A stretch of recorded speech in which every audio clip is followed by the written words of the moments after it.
নমস্কাৰ মে মাহ মানে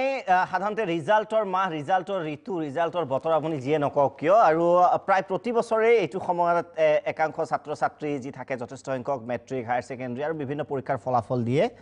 আৰু এইবাৰো ব্যতিক্ৰম নহয় গতিকে আজি আমি আগন্তুক যি ফলাফল আৰু আমি যদি CBSEৰ কথা কওঁ অকমান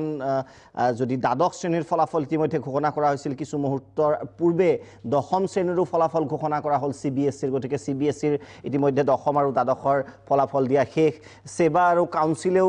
সেবাৰ ইতিমধ্যে মেট্ৰিকৰ আপোনালোকে জানে যে 15 তাৰিখে ৰিজাল্ট ঘোষণা কৰা হ'ব আৰু কাউন্সিলৰো তাৰে 2 দিন আগে অগাপিছাকৈ আপোনালোকে ৰিজাল্ট পাব পাৰিব গতিকে কেৱল ৰিজাল্টটো নহয় ৰিজাল্টৰ পিছত কি হ'ব সাধাৰণতে যেটো কনসেপ্ট থাকে যে BA BSc BCom তাৰ বাহিৰেও আৰু কি আছে BA BSc BCom doctor engineer তাৰ বাহিৰেও আৰু কিবা আছে নেকি যাৰ ফলত যাতে আপুনি নিবনুৱা হৈ বহি থাকিব নালাগে এই বিষয়ে আমি কথা পাতিম আৰু BA BSc BCom যদি কৰিব বিচাৰিছে কেনেকৈ আগবঢ়া উচিত কাৰণ যত বেষ্ট হয় তাত নিশ্চয় সুবিধা থাকিব মই দীপক শৰ্মাই স্বাগতম জনাইছো দা বাৰ্নিং টপিক হলে আজি বাৰ্নিং টপিক যুৱ প্ৰজন্মৰ বাবে আৰু কেবাগৰাকী অতিথি আমাৰ ষ্টুডিওত উপস্থিত আছে আজি এই বিষয়ে আমি কথা পাতিম বিস্তৃতভাৱে তেওঁলোক আটাইকেইগৰাকীয়ে নিজৰ যি ফিল্ডত নিজৰ ক্ষেত্ৰত তেওঁলোক অভিজ্ঞ ব্যক্তি কমলজ্যোতি গগৈ ডাঙৰীয়া আছে তেখেত শিক্ষা সংসদৰ সচিব স্বাগতম জনাইছো গগৈ ডাঙৰীয়া আপোনাক আমাৰ ষ্টুডিওত আছে শৈলেন বস্ত্ৰ ডাঙৰীয়া সঞ্চালক কোচিং এণ্ড গাইডেন্স USTMৰ স্বাগতম জনাইছো ষ্টুডিওত উপস্থিত ডক্টৰ বুলজিত বুঢ়াগোহাঁই ডাঙৰীয়া JIMT তেজপুৰৰ অধ্যক্ষ আৰু সুগন্ধি প্ৰাপ্তি মেট্ৰিক দিয়া প্ৰাৰ্থী আমি মানে কি ফিলিংস হৈ থাকে এতিয়া আজিকালি অৱশ্যে 10-15 বছৰ আগৰ কথা বেলেগ আছিল এক্সাইটমেন্ট অকন বেলেগকে থাকে আজিকালি অৱশ্যে all R confident young generation তথাপিও তেওঁৰ পৰা আমি জানিম যে মেট্ৰিক দিছে ৰিজাল্ট ডে ঘোষণা কৰা হৈছে কি প্লেনিং আছে ভয় কিবা লাগিছে নেকি নালাগে বুলি জানো তথাপিও আটাইকেইগৰাকীক স্বাগতম জনাইছো গতিকে আগন্তুক আজি বাৰ্নিং টপিক আপোনাৰ বাবে যথেষ্ট গুৰুত্বপূৰ্ণ হ'ব প্ৰথমতে মই গগৈ ডাঙৰীয়া আপোনাৰ পৰা আৰম্ভ কৰিব বিচাৰিছো 15 মেত মেট্ৰিকৰ ৰিজাল্ট হ'ব 2-4 দিন অগাপিছাকৈ সংসদৰ ৰিজাল্ট দিব ৰিজাল্টৰ প্ৰথমতে আপোনাক সুধিছো মানে সকলো এইটো এক্সাইটমেন্ট থাকিব আপোনাৰ নাম শুনাৰ লগে লগে ৰিজাল্টৰ মানে সেইটো প্ৰশ্ন যে ৰিজাল্টৰ প্ৰস্তুতি কেনেকুৱা চলিছে মানে সম্পূৰ্ণ গতিত চলি আছে এইটো প্ৰশ্ন নুসুধিলে মানে মোক বেয়া পাব এই কাৰণে আমাৰ প্ৰস্তুতি পূৰ্ণ গতিত চলি আছে আৰু খুব হাবেননাই কৰিব বিচাৰিছো যাতে সকলোৰে জাস্টিফিকেশনটো ভালদৰে পায় গতিকে আমাৰ প্ৰস্তুতি তুংগত ছাত্ৰ ছাত্ৰীৰ এতিয়া মই নেক্সট প্ৰশ্ন যেটো হ'ব যে আজিকালি ৰিজাল্ট দিয়াৰ লগে লগে কেৰিয়াৰক লৈ যথেষ্ট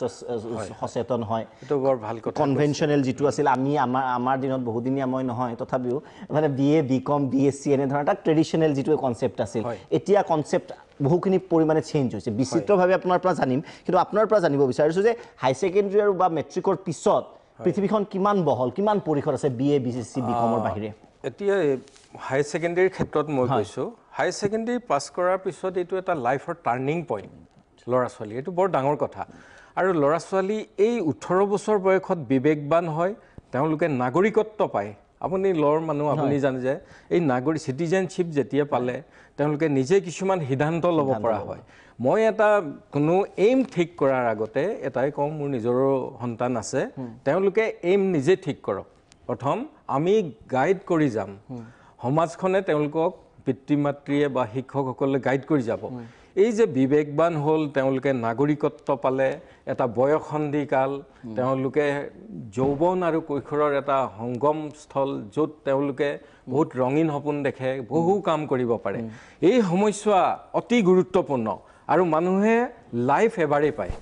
এটো মনত ৰাখিব গতিকে আমাৰ ছাত্ৰ ছাত্ৰীসকলক উঠি অহা প্ৰজন্মক আমি এটাই আহ্বান জনাও যে যি কৰিব লাগে ভালদৰে কৰিব লাগে কাকো আমি ক'ব নালাগে তোমাৰ এম ইন লাইফ কি কাৰণ জীৱনৰ পথত গৈ থাকোতে আমি দেখা পাইছো বহু লৰা ছোৱালী বা আমিয়ে আমাৰ এম বিলাক চেঞ্জ হৈ আহে গতিকে কোনিবা কিবা এটা যদি সিদ্ধান্ত লওঁ এখন যদি ৰচনা লিখো এম ইন লাইফত কেতিয়াবা হেতু আমি সাকসেস নহয় অন্য ফালে যাওঁ গতিকে বহুত ভাল কেৰিয়াৰ আছে আজিকালি মই বেছি ভাল দেখিছো অপৰচুনিটি দেখিছো যেটো দিল্লী গভৰ্ণমেণ্টে এডুকেশ্যন ডাইৰেক্টৰেট অফ এডুকেশ্যন এটা কাম কৰিছে 20 স্কুলত এটা পাইলট প্ৰজেক্ট কৰিছে যে এন্টাৰপ্ৰেনাৰশিপ ডেভেলপমেন্ট কোৰ্স খুলিছে আমিও হেতু কৰিবলৈ গৈ আছো এন্টাৰপ্ৰেনাৰশিপ ডেভেলপমেন্ট এই কোৰ্সটো কৰিলে লৰাই অন্যক চাকৰি দিব পাৰিব নিজে এটা চাকৰিৰ বাবে মানে থকাতকে বিচাৰি হাবিয়া কৰাতকে অন্যক দিব পৰাকে নিশ্চয় নিজৰ কেৰিয়াৰটো নিশ্চয়। বনাব লাগিব আমি ডিটেইলত নিশ্চয় পাতিম কিন্তু মই ডক্টৰ বুলজিৎ বুঢ়াগোহাঁই ডাঙৰীয়া আপোনাৰ ওচৰত আহিব বিচাৰিছোঁ আৰু আপোনাক জনাব বিচাৰিছোঁ অসম জাতীয় বিদ্যালয় শিক্ষয়িত্ৰী জ্যেষ্ঠ শিক্ষয়িত্ৰী অপৰ্ণা দেৱী বাইদেউ উপস্থিত আছে স্বাগতম জনাইছোঁ বাইদেউ দ্য বাৰ্ণিং টপিক হ'লে আজি ৰিজাল্টৰ কথা পাতিম সেয়েহে পুনৰ আপোনাক বিচাৰিছোঁ এইবাৰ বুঢ়াগোহাঁই ডাঙৰীয়া আপোনাৰ ওচৰত আহিব বিচাৰিছোঁ যিটো ছাৰে যিটো ক'লে যে বিষয়টো নিজে চাকৰি দিব পৰাটো এতিয়া আমি যদি চিনাৰিঅ'টো যদি চাওঁ সাধাৰণতে যদি আপুনি মই কৈছোঁ যে কাম সৰু বৰ নাথাকে তথাপিও যদি পিয়নৰ এটা এডভাৰটাইজমেণ্ট দিয়া যায় বিশেষকৈ গভৰ্ণমেণ্ট ছেক্টৰত প্ৰায় 20-30 হাজাৰ মান এপ্লিকেশ্যন পৰে আৰু খুব মেৰিটৰিয়াছ আনকি মই আকৌ কৈছোঁ যে সেইটো জবটো খুবেই ভাল কিন্তু MSc সেই পৰ্যায়লৈ পঢ়িব নালাগে যে MSc ফাৰ্ষ্ট ক্লাছ PhD পৰ্যন্ত এপ্লাই কৰা এনেকুৱা অৱস্থাৰ সৃষ্টি হৈছে গতিকে সামগ্ৰিক যিটো জব চিনাৰিঅ' পঢ়া আৰু জব দুইটা একেলগে আপুনি কিদৰে বিশ্লেষণ কৰিব ইয়াৰ আগতে কিছুমান কথা কৈ ল'ব লাগিব আমাৰ সৰ্বসাধাৰণৰ এটা মনত ধাৰণা আছে যে গভৰ্ণমেণ্ট চাকৰি হ'লে ভৱিষ্যত নিশ্চিত কাম কৰিব নালাগে কাম নকৰিলেও চলি যায় সেইকাৰণে আৰু বহুতে মানে কি হয় গভৰ্ণমেণ্ট চাকৰি এইটো অপ্ৰিয় সত্য হ'লেও কথাটো জনাব আমাৰ ধাৰণা মানে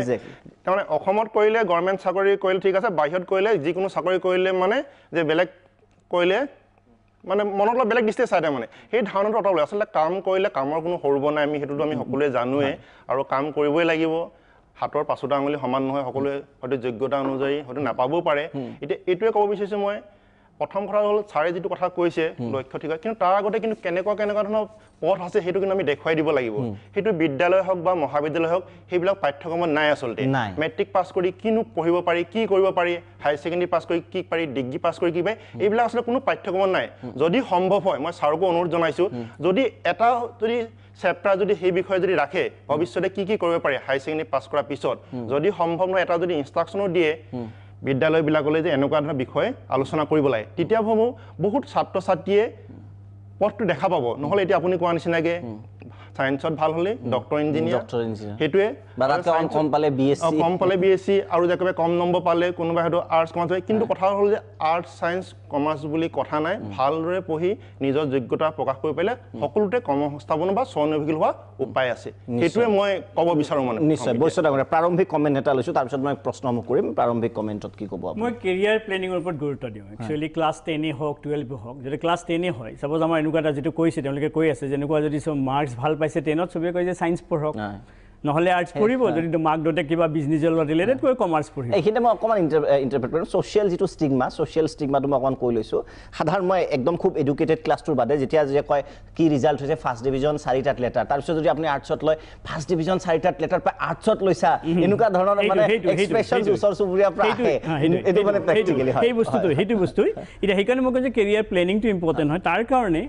কাউন্সেলিং ইম্পৰ্টেণ্ট হয় ষ্টুডেণ্টবোৰক কাউন্সেলিং ষ্টুডেণ্টৰ লগতে মই ভাবোঁ মোৰ ইম্পৰ্টেণ্ট পেৰেণ্টছক কাউন্সেলিং কৰা কাৰণ 16 বছৰৰ ল'ৰা ছোৱালী তাক মাক দেউতাকে ডিচিশ্যন যদি ল'ব পাৰিও ল'ব নিদিয়ে যিটো আমাৰ দিনতো হৈছিলে ইমান পটককৈ ল'ব নিদিয়ে কাৰণ মাক দেউতাকে ডিচাইড কৰে জেনেৰেলি গতিকে মই ভাবোঁ যে পেৰেণ্টছৰ কাউন্সেলিঙো বহুত ইম্পৰ্টেণ্ট হয় পেৰেণ্টছে যেন গম পায় যে ডিফাৰেণ্ট কি কৰ্চেছ আছে ইয়াৰ বাহিৰে কি পঢ়িব পাৰি ছাপ'জ যদি মই ফৰ এক্সাম্পল কৈছোঁ যে মেট্ৰিক পাছ কৰাৰ পিছত যদি আমি জব বিচাৰোঁ জব অৰিয়েণ্টেড হয় বহুত কৰ্চ কৰিব পৰা যায় যেনেকৈ মই কৈছোঁ আপোনাক diploma in fashion technology diploma in tourism management different ITI কোৰ্চবোৰ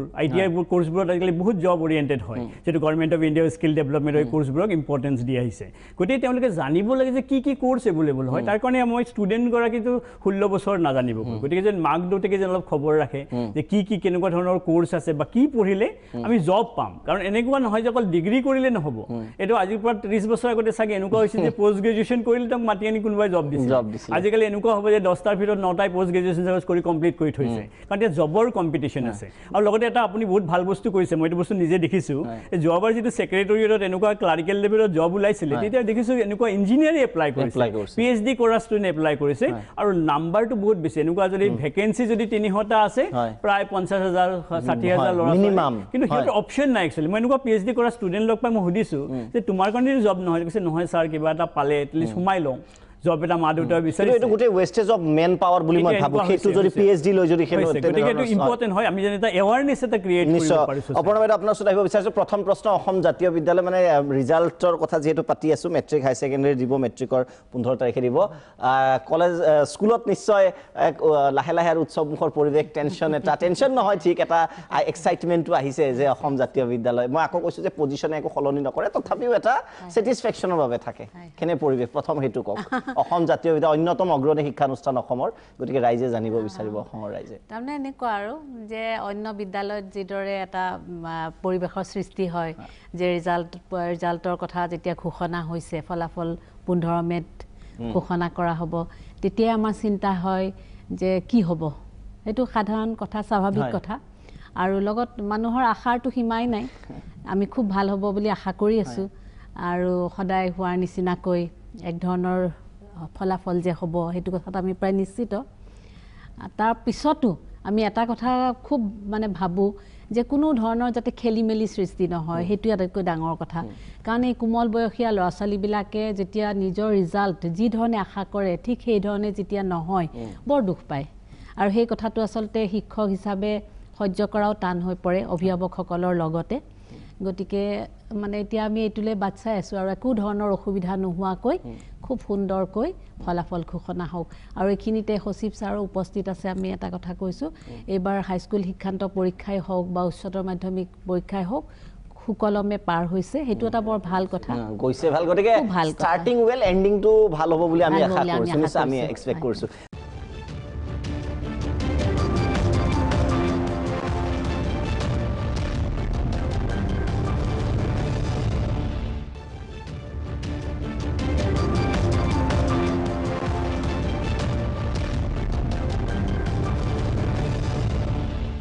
আমি ষ্টুডেণ্ট এগৰাকী পৰীক্ষা দি মানে তেওঁলোকৰ মনৰ কথা জানিব লাগিব ষ্টুডেণ্ট এগৰাকী সুগন্ধি প্ৰাপ্তি আছে মেট্ৰিক দিছে অসম জাতীয় বিদ্যালয়ৰ পৰা এই 3 মাহ কি কৰিলা মানে টেনশ্যনৰ কটালা নে কি কৰিলা পৰীক্ষা আৰম্ভ হোৱাৰ পিছত লাগি আছিলে যে কেতিয়া শেষ হ'ব ঢেৰ কাম আছে কৰিবলৈ প্লেনিং আছে কিতাপ পঢ়িব আছে ফুৰিবলৈ যাবলৈ আছে পৰীক্ষা শেষ হ'ল ফুৰিব গ'লোঁ বিভিন্ন ঠাইলৈ ফুৰিব গ'লোঁ কিতাপো পঢ়িলোঁ তাৰ মাজতে চিনেমা চালোঁ এতিয়া যেতিয়া ৰিজাল্ট দিয়াৰ দিনটো ঘোষণা কৰিলে তেতিয়াৰ পৰা অলপ লাহে লাহে ভয় বা আৰম্ভ হৈছে আৰু লাগিবলৈ আৰু প্ৰতিদিনে বাঢ়ি গৈছে মানে আজি এসপ্তাহ আছে কাইলৈ 6 দিন আছে এনেকুৱা হৈ আছে আমি ক্যালেন্ডাৰত কাটা সিস্টেমটো কৰিছিলোঁ মই গতিকে ভালে লাগিলে 3 মাহ এনেকুৱা দিন কেতিয়াও পোৱা নাই আৰু পৰীক্ষাৰ গোটেই দশম শ্ৰেণী গোটেই বছৰটোৱে অতি হেক্টিক হৈ গৈছিলে আৰু মানে প্ৰেছাৰ পৰিছিলে পঢ়াৰ যথেষ্ট এতিয়া অলপ মুকলি লাগিছে এতিয়া আকৌ আৰম্ভ কৰিব হ'ল আৰু মই ভাবোঁ যে এই বন্ধৰ দিনকেইটা আমি অকল খেলি মেলি বা চিনেমা চাই বা এনেকুৱা কাম কৰি নকটাই কিছুমান ভাল কাম কৰা উচিত আমি কেতিয়াও ধৰা কৰা নাই কিছুমান কিতাপ ভাল কিতাপ পঢ়িব লাগে ভাল চিনেমা চাব লাগে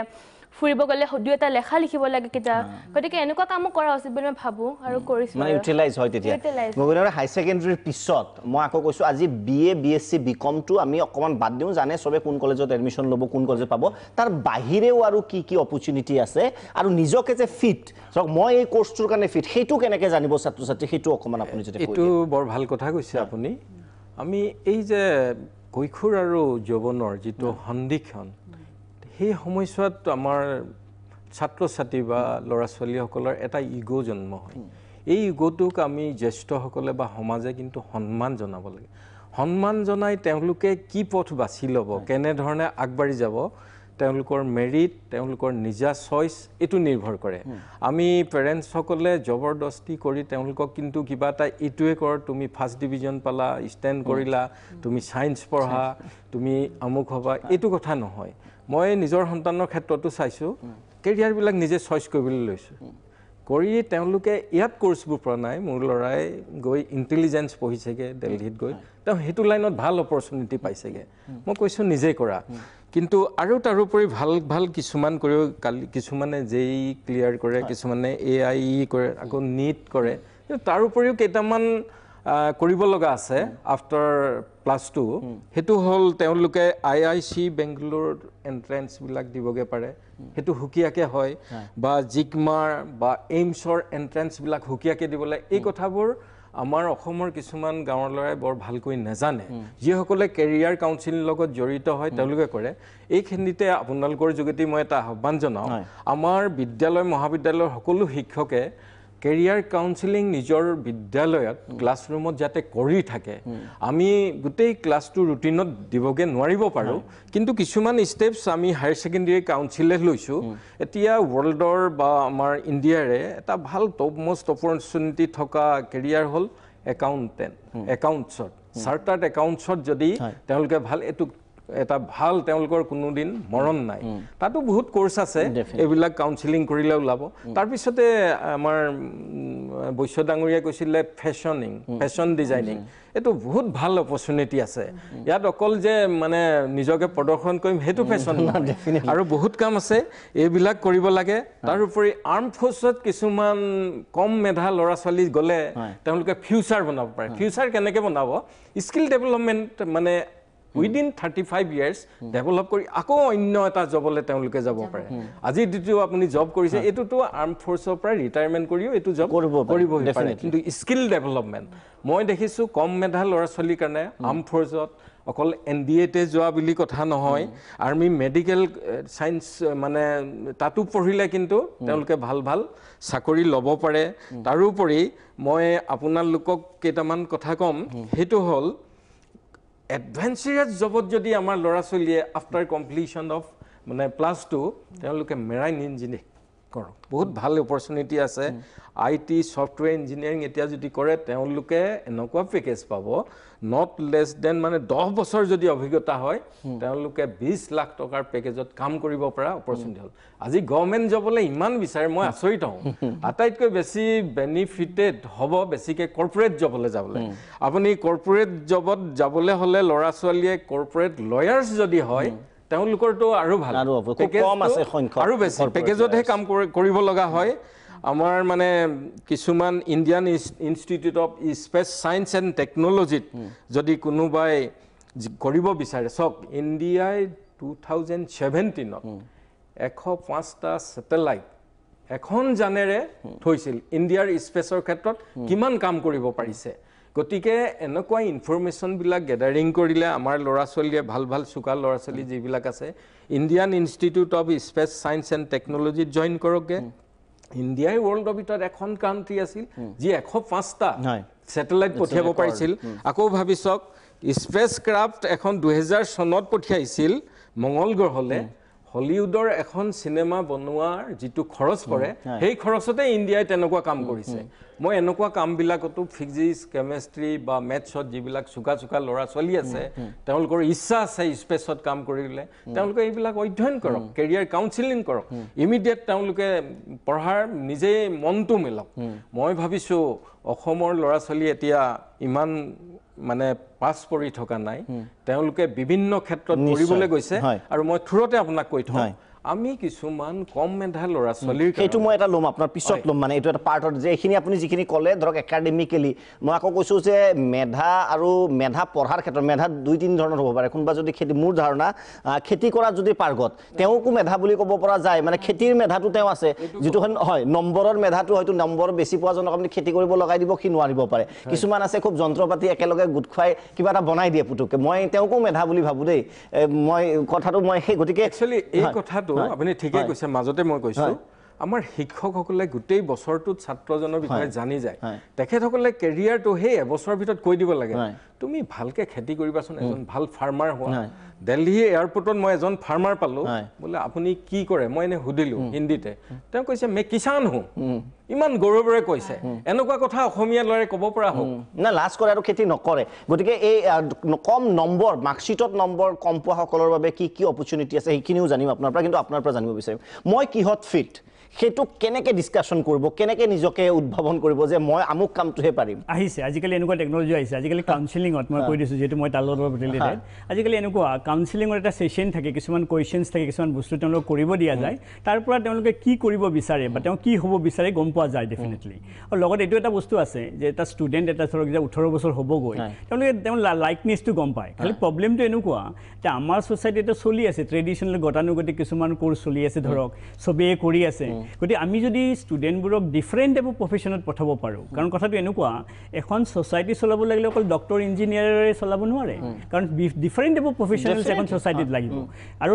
গোটেই এভৰি প্ৰফেশ্যনক আমি ৰেচপেক্ট কৰিব লাগে এনেকুৱা নহয় যে তেওঁ ডক্টৰৰ কাৰণে ৰেচপেক্টটো পাইছে ইঞ্জিনিয়াৰৰ কাৰণে পাইছে সৰু কাম এটা কাৰণ আমি এনেকুৱা কথাটো যে আমাৰ ঘৰখন চলাবৰ কাৰণে অকল আমি হ'লে নহ'ব কাম কৰা মানুহ লাগিব তাৰো স্কিলৰ মানুহ লাগিব যেনেকৈ আমি এটা টেইলৰ এটা তাত যাওঁ এটা আমি চাৰ্ট এটা চিলাব গৈছোঁ তাত আমি কি বিচাৰোঁ তেওঁৰ স্কিলটো বিচাৰোঁ কাৰণ আমি ফিট হ'ব লাগিব এনেকুৱা নহয় যে মই চাৰ্ট এটা চিলাম যিকোনো মানুহক এটাক দি দিম তাত মই কি কৰিম বেষ্টটোৰ তাত যাম কাৰণ তাতো কম্পিটিশ্যন আছে গতিকে আমি এভৰি যদি ডিফাৰেণ্ট প্ৰফেশ্যনত আমি পঠাব পাৰোঁ আৰু তেওঁলোকৰ লাইকনেছটো ইম্পৰ্টেণ্ট হয় মই ভাবোঁ তেওঁলোকে যেতিয়া যদি মানুহৰ হবিটো যদি প্ৰফেশ্যনত টাৰ্ণ কৰিব পাৰোঁ তেতিয়া তেওঁলোকে লাইফটো এনজয় কৰিব পাৰে নহ'লে কম্পালচাৰী হৈ যায় এইটো মই ভাবোঁ কাৰণ টিচিং মানে চাপ'জ যেতিয়া মই নিজকে কওঁ যে এইটো মোৰ ফাৰ্ষ্ট লাভ হয় মানুহক যেতিয়া পঢ়াই থাকোঁ যোনদিনা ক্লাছ নাথাকে চাপ'জ এনেও আমনি লাগে যে আজি ক্লাছ নাই বুলি কিন্তু সেইটো কৰি আমনি নালাগে কিয়নো মই এইটো ভাল পাওঁ কৰি গতিকে মই ভাবোঁ যদি মানুহে তেওঁলোকৰ লাইকনেছটো যদি প্ৰফেশ্যনত কনভাৰ্ট কৰিব পাৰে তেওঁলোকে বস্তুটো এনজয় কৰিব নহ'লে কম্পালচাৰী হৈ যায় যিটো লগতে তেওঁ কৈছিল যে চাপ'জ গভৰ্ণমেণ্ট জব এতিয়া মই নগ'লেও হ'ব চেলাৰীটো পাই আছোঁ এই বস্তুটো ছ'চাইটিত এফেক্ট কৰে গতিকে মই ভাবোঁ এই বস্তুটো গুচাব মানে হৈছে আৰু এইটো মই ভাবোঁ আপোনাৰ ওচৰত আহিব বিচাৰে আকৌ মই সেই একেটা প্ৰশ্নকে আপোনাকো কৰিম যে কেনেকৈ চুজ কৰিব যে মই মেকানিক হ'বলৈ পাৰফেক্ট বা তেনেকুৱা ধৰণৰ মানে ধৰক কাউন্সিলিঙৰটো এটা ছেশ্যন থাকিব কিন্তু যিসকলে ধৰক এতিয়া ৰিজাল্ট দিব বেছি সময় তেওঁলোকৰ হাতত নাই শ্বৰ্টকাটকৈ কিবা আছে নেকি নিজকে উপলব্ধি কৰা আৱিষ্কাৰ কৰা হয় এতিয়া মানে যিবিলাক সঁচা কথা ক'ব গ'লে যিবিলাক টেকন'লজি ওলাইছে সেইবিলাক আচলতে আমাৰ অসমত বা ভাৰতবৰ্ষত আচলতে ইমান প্ৰযোজ্য নহয় সঁচা কথা ক'ব গ'লে মানে যিহেতু সেইবিলাক আমাৰ যিহেতু আমি সকলোৱে জ্ঞাতই নহয় বস্তুবিলাক মানে কিবা এটা কুৱেশ্যন দিব কুৱেশ্যনত টিক মাৰ্ক দি পেলাই দি দিব যে 10টা কুৱেশ্যন সুধিছে কিবা চাই পেলাই দি দিলে মানে কাষৰজনে যদি কিবা লিখিছে গতিকে প্ৰথম কথা হ'ল ইতিমধ্যে গগৈ ছাৰো কৈছিলে যে প্ৰথম ঘৰখনৰ মাক দেউতাকে জানিব প্ৰথম কথা তাৰপিছত জানিব শিক্ষক শিক্ষয়িত্ৰীয়ে জানিব তাৰপিছত লগৰ বন্ধু বান্ধৱে জানিব যে কেনেকুৱা ধৰণৰ কাম কৰি ভাল পায় কোনোবাই সাহিত্য বিষয়ত ৰাপনে বা বিজ্ঞান বিষয়ত ৰাপনে নে সমাজৰ লগত কাম কৰি ভাল পায় নে কেনেকুৱা গতিকে প্ৰতিটো ক্ষেত্ৰতে যিহেতু এটা সংস্থাপনৰ সুবিধা আছে আপুনি যেনেকৈ ক'লে খেতি কৰি পেলাই এতিয়া এজোপা বি জলকীয়া গুটিৰ পৰা কিমান টকা ইনকাম কৰিব পাৰে এজোপা কলগছৰ পৰা কিমান টকা ইনকাম কৰে নাৰ্জী ফুল কিমান টকা বাহিৰৰ পৰা আহে কোটি কোটি টকা গতিকে আমি এইটোৱে ক'ব বিচাৰিছোঁ যে মই স্বনিৰ্ভৰশীলতাত আমি বেছি গুৰুত্ব দিব লাগিব তাৰমানে এণ্টাৰপ্ৰেনাৰশ্বিপৰ কথাটো কৈছে এতিয়া সকলোৱে আৰু হয় কিছুমান জবত অপৰচুনিটি আছে কিন্তু তাৰ বিষয়ে বিতংভাৱে জানি ল'ব লাগিব IT জবত কৰিব হ'লে ৰাতিপুৱা 6টা বজাত ঘৰৰ পৰা ওলাই যাব লাগিব আহি ৰাতি 10টা বজাত সোমাব ফেমিলি লাইফৰ কথা আছে গতিকে সেইবিলাক বস্তু নজনা তাৰ বিষয়ে তাৰ লগত কি হ'ব পাৰে পজিটিভ নিগেটিভ কথাখিনি বিতংভাৱে বুজাই দিব লাগিব তাৰমানে অকল দেখিলে নহ'ব তাৰমানে এৰোস্পেচ ইঞ্জিনিয়াৰিং যদি ইয়াৰ পৰা অসম বা পঢ়ি পেলাই যদি কোনোবাই কৰে ইয়াত সুবিধা কিমান আছে নৰ্থ ইষ্টত বায়'টেকনলজি পঢ়িলে অসমৰ নৰ্থ ইষ্টৰ সুবিধা কিমান আছে মই এইখিনি কথা এইটো কাৰণে কৈছোঁ মই প্ৰত্যেক শনিবাৰে যেতিয়া 6টা বজাৰ পৰা গধূলি 9টা বজালৈ ফোন কৰোঁ ফোনত প্ৰশ্ন উত্তৰ দিওঁ তেতিয়া এনেকুৱা ধৰণৰ কুৱেশ্যন আহে কয় যে এনেকৈ পঢ়িলোঁ কিন্তু এইটো কথা গম পোৱা নাছিলোঁ মই এটা এই কথাখিনি মই এক্সপেৰিয়েন্সৰ ওপৰত ভিত্তি কৰি কৈছোঁ গতিকে আমি মানে অকল ক'লে নহ'ব যে কেৰিয়াৰটো হয় টকা পইচা পায় কিন্তু তাৰ লগত বেকগ্ৰাউণ্ডৰ কথাখিনি তাৰ কাৰণে যিখিনি গুণ লাগে দক্ষতা আছে নাই চাপ'জ এজন ডক্টৰ হ'ব হ'লে তেখেতৰ কোনো দিন ৰাতি কথা নাই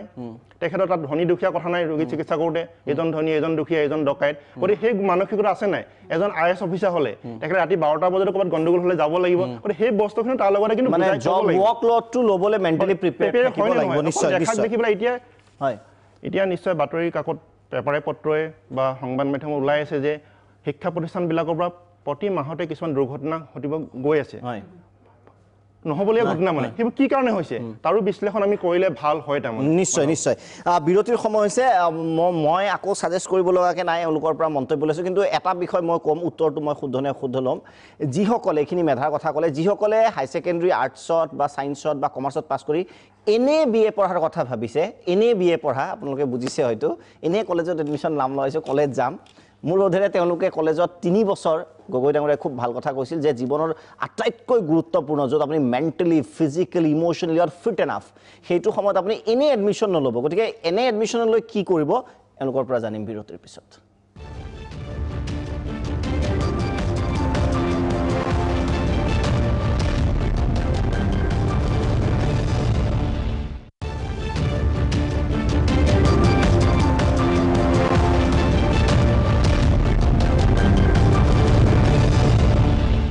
উভতি আহিছোঁ বিৰতিৰ পিছত গতিকে মই অপৰ্ণা বাইদেউ আপোনাৰ ওচৰত আহিব বিচাৰিছোঁ প্ৰেক্টিকেলি যিহেতু প্ৰতি বছৰে বেটছৰ পিছত বেটছ ষ্টুডেণ্ট ওলাই যায় এক্সপিৰিয়েঞ্চ আপোনাৰ যথেষ্ট আছে তেওঁলোকৰ লগত ইণ্টাৰেকশ্যন হয় যিসকল চোকা ল'ৰা ছোৱালী বা বিশেষকৈ নম্বৰভাৱে তেওঁলোকে ভাল নম্বৰছ পায় তেওঁলোকৰ পিছৰ কেৰিয়াৰটো আপুনি নিশ্চয় ফ'ল' কৰিছে ছাত্ৰ ছাত্ৰী আপোনালোকৰ ক'ত আছে এতিয়া কি কৰা সেই ফ'ল' আপটো কি বুলি কেনেকৈ মূল্যাংকন নাম নক'লেও ধৰক মূল্যাংকন কিদৰে কৰিব যে ক'ৰবাত কিছুমান ৰৈ যায় নেকি নে কেনেকৈ আগবঢ়া উচিত আপুনি খুব ভাল প্ৰশ্ন এটা সুধিছে আচলতে এনেকুৱা যে যিবিলাকে কিতাপৰ কথাখিনি মুখস্থ কৰি পৰীক্ষাত ভাল নম্বৰ পায় এটা স্তৰত গৈ পেলাই তেওঁলোক কিন্তু ৰৈ যায় ভিৰৰ মাজত হেৰাই যায় কিন্তু যিবিলাকৰ এটা নিজস্ব ধ্যান ধাৰণা থাকে তেওঁলোকে শেষত গৈ পেলাই ওলাইগে হয়তো এতিয়া আজি উচ্চতৰ মাধ্যমিক নহয় আজি হেৰি CBSE ক্লাছ 10ৰ ৰিজাল্ট দিছে তাত হয়তো কোনোবাই খুব ভাল ফলাফল দেখুৱাব পৰা নাই কিন্তু সেইটোৱে এইটো নহয় যে তেওঁ আৰু গোটেই জীৱনৰ কাৰণে তেওঁ হাৰি গ'ল এনেকুৱা কথা কেতিয়াও ভাবিব নালাগে কিছুদিন পিছত মেট্ৰিকৰ ওলাব তেতিয়াও আমি ভাবিব নালাগে শেষত গৈ পেলাই এজন ছাত্ৰ বা ছাত্ৰী কিদৰে প্ৰতিষ্ঠিত হয় সেইটোহে বৰ ডাঙৰ কথা আৰু এই যে আপুনি ক'লে যে কিছুমানে প্ৰথমতে খুব ভাল কৰে বা তেওঁলোকৰ যি তেওঁলোকৰ মেধা শক্তিৰে হওক বা যত্নৰ ফলতেই হওক কিছুমানে আকৌ যত্নৰ ফলতো খুব ভাল ৰিজাল্ট কৰে আৰু সেই যত্নৰে যিবিলাক আগবাঢ়ি যায় তেওঁলোকে কিন্তু শেষত গৈ পেলাই ওলাই যাব পাৰে আৰু সেইকাৰণে আমি দেখিছোঁ কিছুমান ছাত্ৰ ছাত্ৰীক দেখিছোঁ যে তেওঁলোকৰ নিজস্ব চিন্তা আছে আৰু সেই নিজস্ব চিন্তাবোৰ তেওঁলোকে হয়তো প্ৰথম স্তৰত তেওঁলোকে সেইবোৰ দেখুৱাব নোৱাৰিব পাৰে কিন্তু এটা স্তৰ আহিব যেতিয়া তেওঁলোকে সেই নিজস্ব চিন্তাৰে আগবাঢ়ি যাব পাৰিব আৰু সেই ক্ষেত্ৰত আচলতে একোজন পথপ্ৰদৰ্শকৰ প্ৰয়োজন হয় আৰু এটা বয়সত সেই পথপ্ৰদৰ্শকে খুব মুখ্য ভূমিকা গ্ৰহণ কৰে আজিকালি এতিয়া ইণ্টাৰনেটৰ যুগ গতিকে আমি কিছুমান কথা কোৱাত অকণমান সংকোচ হয় এতিয়া যদি আপুনি মোক সোধে যে মেট্ৰিক পাছ কৰাৰ পিছত আচলতে কি পঢ়িব কেনেকৈ পঢ়িব কি কথা যে সেইবোৰ কথা আজিকালি ছাত্ৰ ছাত্ৰীক কোৱাৰ প্ৰয়োজনেই নহয় তেওঁলোকে গুগল চাৰ্চ কৰিয়ে সকলো কথা গম পাই থাকে ক'ত কি পঢ়িব লাগে কি কথা তেওঁলোকে একদম সেই সম্পৰ্কে একেবাৰে শেহতীয়া খবৰবোৰ পাই থাকে কিন্তু তথাপিও যদি আমি এগৰাকী সাধাৰণ শিক্ষক হিচাপে ক'বলৈ যাওঁ যে তেওঁলোকে আচলতে এগৰাকী পথপ্ৰদৰ্শকৰ সহায় ল'ব লাগিব আৰু সেইগৰাকী আপোনাৰ এগৰাকী কেৰিয়াৰ কাউন্সেলৰে হওক নতুবা এগৰাকী অভিজ্ঞ ব্যক্তিয়ে হওক নিশ্চয় আৰু আপুনি যিটো ক'লে যে মেট্ৰিক হাই ছেকেণ্ডেৰীত খুব ভাল ৰিজাল্ট হ'লে এইটো গেৰেণ্টেড নহয় যে ভৱিষ্যত জীৱনতো মানে আৰু নম্বৰ অকমান কম পালেও মানে দুখে ভাগৰ একদম জীৱন শেষ বুলি কান্দিবলৈও নাই পিছত ভাল হ'ব মই এটা খুব গুৰুত্বপূৰ্ণ প্ৰশ্ন প্ৰেক্টিকেল আজি মই কোনো ধৰণৰ তাত্ত্বিক বিষয় সুধিব বিচৰা নাই যিবিলাক আমি ডে টু ডে লাইফত পাই থাকোঁ প্ৰব্লেম মই এটা প্ৰব্লেম আপোনাৰ পৰা জানিব বিচাৰিছোঁ ৰিজাল্ট লৈ বিশেষকৈ হাই ছেকেণ্ডেৰীৰ পিছত এতিয়া কি হৈছে যথেষ্ট হায়াৰ ছেকেণ্ডেৰী যিবিলাক জুনিয়ৰ কলেজসমূহ আছে জুনিয়ৰ কলেজৰ ছাত্ৰ ছাত্ৰী এতিয়া মেক্সিমাম ল'ৰা ছোৱালী জুনিয়ৰ কলেজতে পঢ়ে যদিও নৰ্মেল চৰকাৰী কলেজত এটা প্ৰব্লেম মই পাইছোঁ প্ৰেক্টিকেলি হাই ছেকেণ্ডেৰীত বিশেষকৈ আৰ্টছৰখিনি মই কথা কৈছোঁ সাংঘাতিক নম্বৰ পায় 92% পায় ভাল কলেজ এখনত ধৰক যোৱাবাৰে কৈছোঁ মই যিকোনো অসমৰ প্ৰতিষ্ঠিত কলেজ এখনত এডমিশ্যন ল'লে ইকনমিক্স ইংলিছত মেজৰ ল'লে আল্টিমেটলি পিছত ড্ৰপ দিবলগীয়া হয় বছৰ এইটো কিন্তু জুনিয়ৰ কলেজ মই সকলো কোৱা নাই জুনিয়ৰ কলেজৰ পৰা যিবিলাক ছাত্ৰ ছাত্ৰী যায় সাংঘাতিক নম্বৰ এটা থাকে হঠাৎ গৈ তেওঁলোকে গ্ৰেজুৱেটত 40%লৈ অৱনমিত হৈ যায় ইয়াৰ কাৰণটো কি বুলি ভাবে আৰু এই বিষয়টো অকণমান বিশ্লেষণ কৰি চাব নেকি হঠাৎ কিয় ড্ৰপ এইটো কিন্তু প্ৰেক্টিকেল হয় সেইটো মানে এভিডেন্স মই নিজে আছোঁ বহু ছাত্ৰ ছাত্ৰী কিমান পাৰ্চেণ্টেজ 95 অমুক কলেজত লৈ ডিভিজন কিহত লৈছা বোলে ইংলিছত মেজৰ লৈছোঁ তাৰপিছত দেখিব সি বাগৰি গ'ল আকৌ দৰকাৰ বোলে চেঞ্জ কৰি আকৌ বেলেগ মেজৰ ল'লে বেলেগ পঢ়িলে কিয় এনেকুৱা হয় ইয়াত বহুত ফেক্টৰ আছে এতিয়া প্ৰথম কথাটো হ'ল সকলোবিলাক মহাবিদ্যালয় নিজৰ মহাবিদ্যালয়ৰ ৰিজাল্টটো ভাল কৰিবৰ কাৰণে চেষ্টা কৰে কিন্তু খালি সেইটো যিকোনো উপায়ে মানে মুখস্থ কৰিয়ে হওক বা 10 বছৰ কুৱেশ্যন পেপাৰ হওক মানে কিন্তু বুজাই দিয়া নহয় যে মানে ভৱিষ্যতে কেনেকৈ কামত আহিব সেই বস্তুটো মানে বুজাই দিয়া দৰকাৰ আছে তাৰমানে আৰু তাৰ লগতে আপুনি যিটো ক'লে ইকনমিক্স অকল পাঠ্যপুথি পঢ়িলে নহ'ব তাৰ লগত সমাজৰ লগত জড়িত সেইবিলাক বস্তু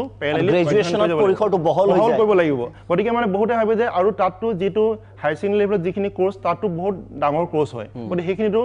লোডটো মানে ল'ব নোৱাৰা হৈ যায় গতিকে আচলতে ছাত্ৰ ছাত্ৰীসকলে ক্লাছ 10ত যেনেকৈ পঢ়িছিলে 12ত যেনেকৈ পঢ়িছিলে সেইটো মানে পঢ়া জীৱনত সেইটো ৰাখিব লাগিব কণ্টিনিউটিটো মানে যদি প্ৰথমতে যদি এৰি দিয়ে নাই মই বিচৰা কলেজখনত পালোঁ আৰু হৈ গ'ল মোৰ লাইফটো যি ছাবজেক্ট হয় সেইটো বহুত ধাৰণা সেইটো ডক্টৰৰ ক্ষেত্ৰতে হওক মেডিকেলৰ ক্ষেত্ৰতে হওক এগ্ৰিকালচাৰ ক্ষেত্ৰতে হওক ভেটেনেৰী ক্ষেত্ৰতে হওক সকলো ক্ষেত্ৰতে আৰু এটা কথা মই এইখিনিতে উল্লেখ কৰিব বিচাৰিছোঁ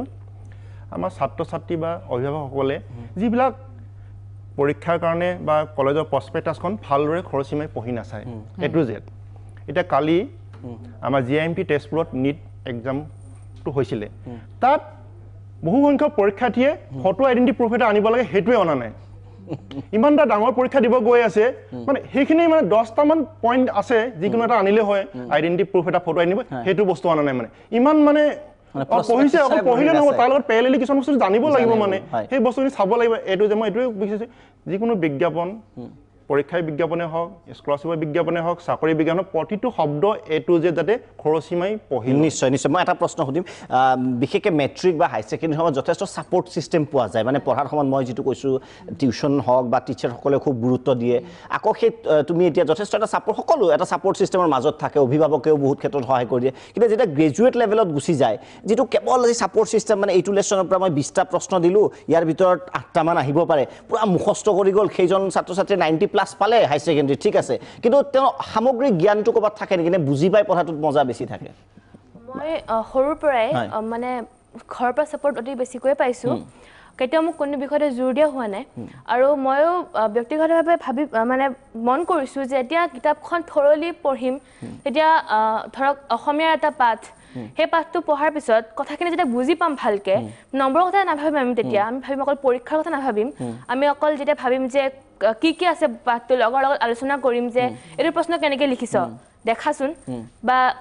তেনেকুৱা ধৰণৰ যেতিয়া আমি কথা পাতিম বা আমি আৰু অধিক তাৰ জানিবলৈ আমি আমাৰ ছাৰ বাইদেউসকলক সুধিম ছাৰ বাইদেউসকলো অতি ভালকৈ আমাক বুজাই দিয়ে যিকোনো কথাই কেতিয়াও মানে পিছুৱাই নাহে বুজোৱাত তেতিয়াহে দেখা পাম যে যেতিয়া আমি মজাটো পাম পঢ়ি পেলাই তেতিয়া অট'মেটিকেলি পৰীক্ষা নম্বৰটো আহিয়ে যাব কাৰণ যি আহিব কিতাপৰ পৰাই আহিব গতিকে কিতাপখন যেতিয়া আমি থৰলি পঢ়িম আমোদ লৈ অকল পৰীক্ষাৰ কথা মানে সিলেক্টেড কোৱেশ্চন নকৰিকে নিশ্চয় সময় হৈছে বিৰতি হয় আকৌ কৈছোঁ এই পদ্ধতি যিটো এটা সিস্টেমত প্ৰায় জুনিয়ৰ কলেজসমূহত পঢ়োৱা যায় মই দেখিছোঁ যে এখন কিতাপৰ পৰা বা এটা লেচনৰ পৰা 30টা প্ৰশ্ন দিব ধৰক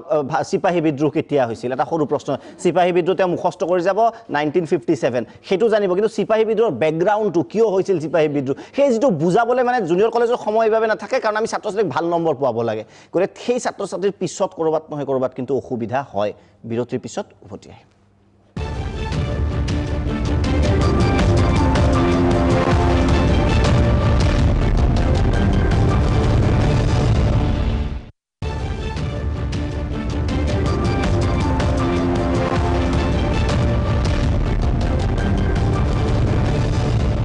উভতি আহিছোঁ বিৰতিৰ পিছত দ্য বাৰ্নিং টপিকত আজি মেট্ৰিক আৰু হাই ছেকেণ্ডেৰী ৰিজাল্ট যিহেতু দিবই গতিকে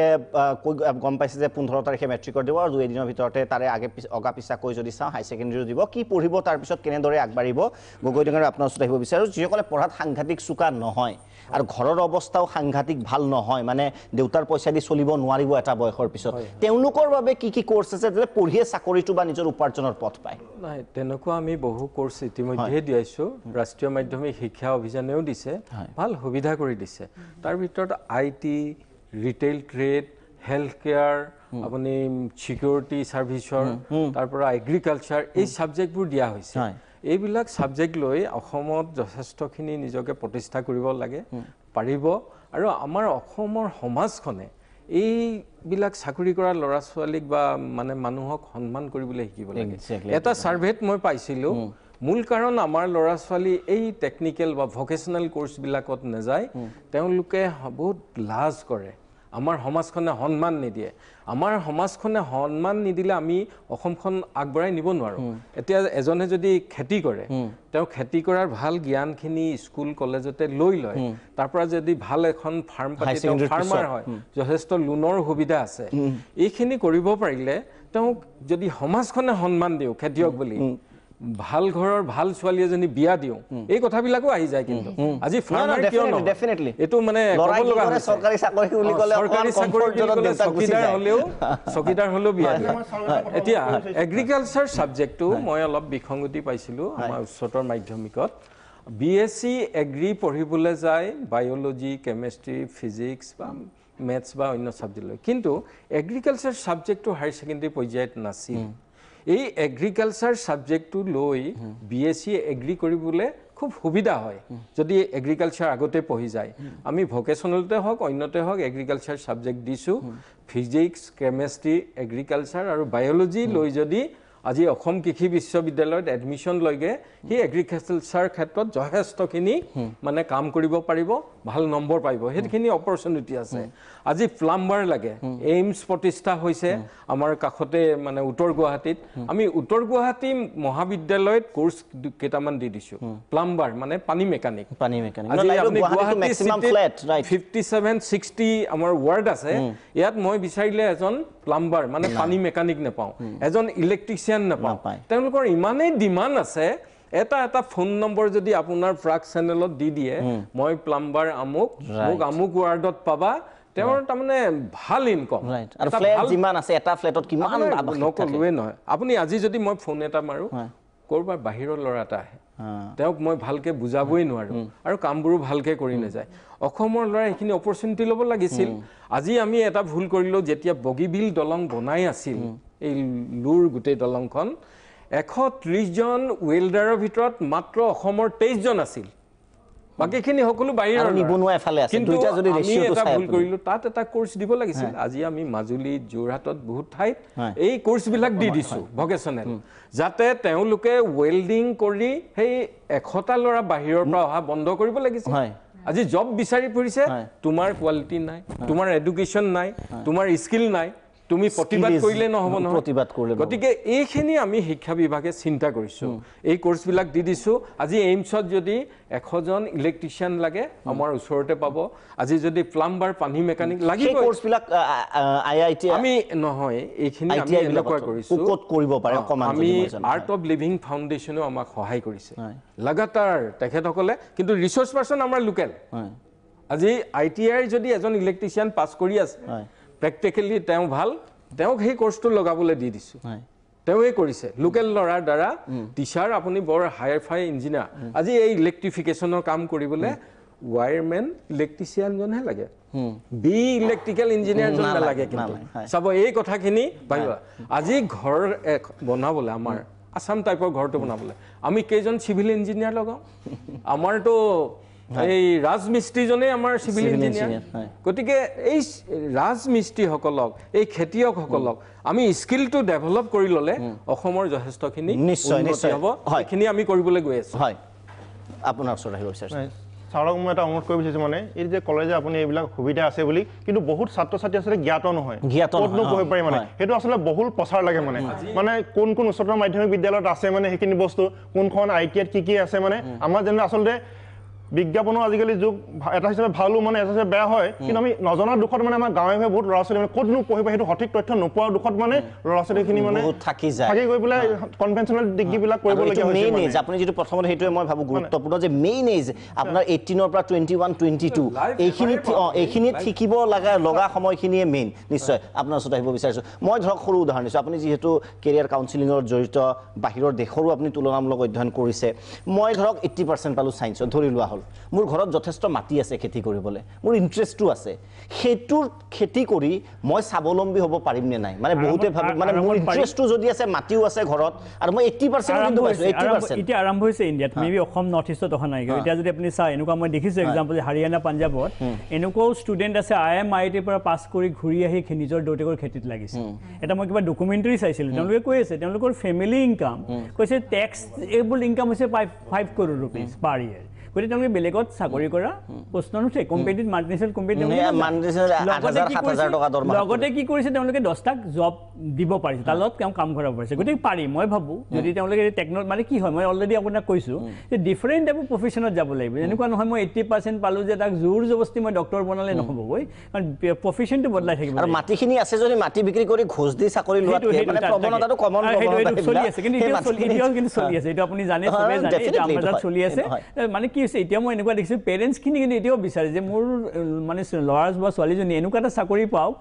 জবটো ছিকিউৰ হৈ থাকক, বেছি কাম যেন কষ্ট কৰিব নালাগে, বাহিৰত যাব নালাগে, পাৰিলে AC ৰুমৰ ভিতৰতে বহি থাকে, ভাল চেলাৰী এটা পায়। এই ট্ৰেডিশ্যনটো চেঞ্জ কৰিব। এইটো প্ৰশ্ন আৰু এটা কথা, সামাজিক ষ্টিগমা। ধৰক আনকি যদি ছোৱালীও বিচাৰি যায় যে কি কৰে ল'ৰাই, খেতি কৰে বুলি কোৱাৰ লগে লগে খেতিয়ক, বা আপুনি যদি কৰে নহয় ইলেক্ট্ৰিচিয়ান, বা এটা যদি আপুনি কয় নাই অমুকত কেৰাণী নেকি, মানে লগতে প্ৰফুল্লিত হৈ যায়। আমি এইটো মানে সামাজিক বাতাবৰণ এতিয়ালৈকে আমি পাতি আছোঁ, কেৱল সংস্থাপনৰ কথা কিন্তু পঢ়া শুনাৰ যোগেদি কেৱল সংস্থাপনটোৱে নহয় নিজৰ প্ৰতিভা বিকাশ কৰিবৰ কাৰণে মই যেতিয়া হিমা দাসে হায়াৰ ছেকেণ্ডেৰী পৰীক্ষা দি আছিল মই গৈ আছো তাই কৈছে ছাৰ মই বহুত কষ্ট কৰিব লগা হৈছে পৰীক্ষাৰ কাৰণে মোক ইফালে প্ৰেছাৰ আহিছে যে হিন্দীৰ সুনাম কমি যাব মোৰ খেলা কমি কিন্তু তাৰ পিছত দেখিলো তাইক মই মনোবল দিলো যে তুমি ভালকে পাছ কৰিবা তোমাৰ যিখিনি মই অনুমান কৰিছো তুমি পাৰিবা তোমাৰ কেৰিয়াৰটো পঢ়াটো লগে লগে লৈ গৈছা এইটো বৰ ডাঙৰ কথা তোমাৰ আদৰ্শ অন্য ল'ৰা ছোৱালী হওক তাই তাৰ পিছতে জাপান গৈছে এতিয়া জাপানৰ পৰা কালি ফোন কৰিছে তাই এটা মানে স্পৰ্টছৰ কেৰিয়াৰটো আৰু আগবঢ়াই নিছে পৰীক্ষা দিলে তাৰ পিছতে আকৌ লাগি গ'ল আৰু এটা মই ল'ৰা পালো কাৰ্বি আংলঙৰ সি এটা এইম লৈছে যে মই লাইফত আৰ্টিষ্ট হ'ম আৰ্ট কৰিম প্ৰথম মোৰ ফটোখন আঁকিলে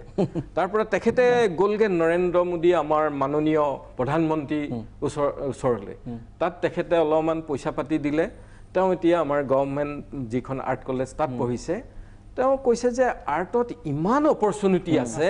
কাৰ্বি আংলঙৰ ভিতৰৰ গাঁৱৰ ল'ৰা তেওঁ এইম ল'লে মই আৰ্টিষ্ট হ'ম আৰু এতিয়া আৰ্টত মোৰ অফিচৰে বহুত আৰ্ট দি তাক বহুত পইচা দি দিছোঁ তেওঁ ধুনীয়াকৈ এক্সিবিশন আছে কিবা আছে আজিকালি ঘৰে পঢ়াব নোৱাৰে তেওঁ সাধাৰণ আৰ্ট কৰি এতিয়া মানে এখন আৰ্ট য'ত 5-6 কোটিটো বিক্ৰী হৈ যায় নাভাবিব যে ডক্টৰ ইঞ্জিনিয়াৰ হ'ম এজন আৰ্টিষ্ট হৈও অসমত এতিয়া খাব পাৰে মই উদাহৰণটো সেই ল'ৰাজন ভালকে চলিব পাৰে বিৰতিৰ সময় হৈছে বিৰতিত যোৱাৰ পূৰ্বে এটা বিষয় আৰু কম যে সমাজত কিন্তু এটা ডাঙৰ ভূমিকা আছে সমাজৰ এটা ৰোল আছে যে মানে চৰকাৰী চাকৰি ডাক্তৰ ইঞ্জিনিয়াৰৰ যে সন্মান থাকে সেই বিষয়টো অকণমান আপোনালোকে মেণ্টেলিটিটো চেঞ্জ কৰিব লাগিব আজি আমেৰিকাত যদি আপুনি চাই বেছিভাগ ধনী মানুহে কিন্তু খেতিৰ লগত জড়িত বেছিভাগ যদি আপুনি চাই গোটেই প্ৰফেচনেল কোৰ্চৰ লগত জড়িত চৰকাৰী চাকৰি হয়তো তেওঁলোকে দিলেও নলয় এনেকুৱা ধৰণৰ অৱস্থাৰ সৃষ্টি হৈছে গতিকে সামাজিকভাৱেও আপোনাৰ সন্তানে যদি কিবা এক্সট্ৰা কৰিব বিচাৰিছে অকণমান এনকাৰেজ কৰক আৰু এইটো নাভাবিব যে কেৱল 10টাত অফিচ যাব 3টাত গুচি আহিব মানে কমফৰ্ট জোনত থাকিব চৰকাৰী বন্ধ পাব পূজাই হ'লিয়ে বন্ধ পাব সেইটো নহয় অকণমান তেওঁলোকক আপোনালোকে মেণ্টেলি প্ৰিপেয়াৰ্ড হোৱাৰ সময় অসমৰ নহ'লে আমি কিন্তু বহুত পিছ পৰি ৰ'ম আকৌ এইটো হ'ব চকীদাৰৰ চাকৰি এটা ওলাব 30,000 এপ্লিকেশ্যন পৰিব এজনে পাব আৰু বাকীখিনিয়ে নিৰাশাত বহি থাকিব বিৰতিৰ পিছত